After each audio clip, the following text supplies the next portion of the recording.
Bienvenue à la mini-méditation de mercredi de l'Institut biblique belge.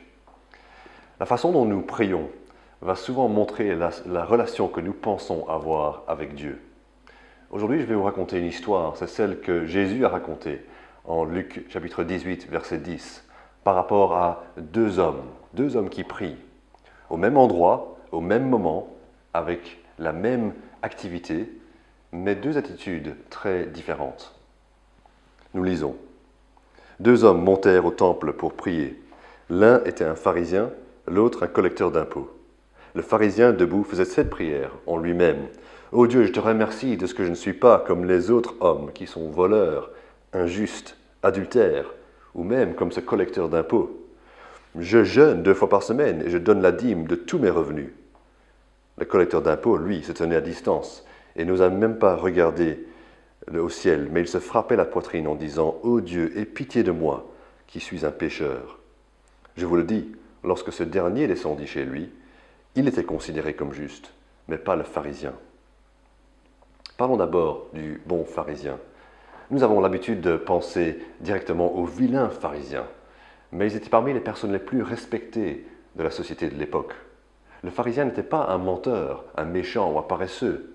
Sa rigueur, son comportement et ses valeurs étaient les meilleurs. Il n'était pas comme les autres hommes. Il était scrupuleux dans ses finances, il était fidèle à son épouse, sérieux dans sa vie spirituelle, et il donnait la dîme de tout. C'était un homme qui priait, un homme admirable.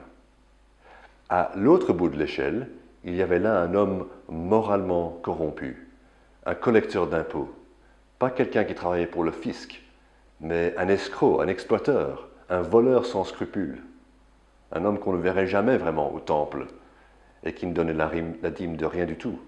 La marge qu'il mettait de côté, c'était pour sa poche. Il se déclare pécheur et c'est exactement ce qu'il est. Où est donc le problème? Voilà deux personnes qui disent la vérité. Ben, pas exactement. Le pharisien au verset 11, en fait, se considère comme juste. Il se croit suffisamment bon pour Dieu. Il n'a pas saisi la sainteté de Dieu.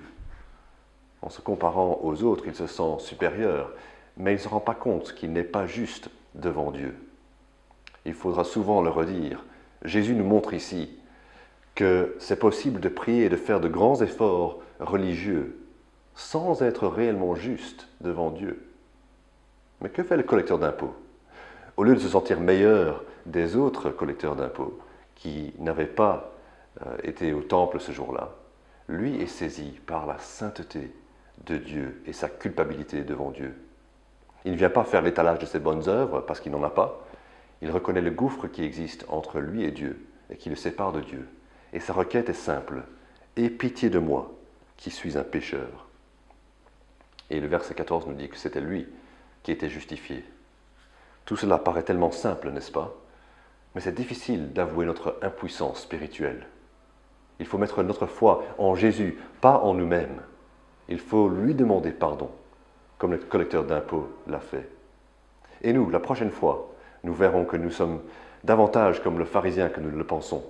Mais pour aujourd'hui, allons-nous nous repentir ou nous féliciter de notre vie chrétienne? Est-ce que nous comptons sur notre supériorité ou sur la bonté et le pardon de Dieu?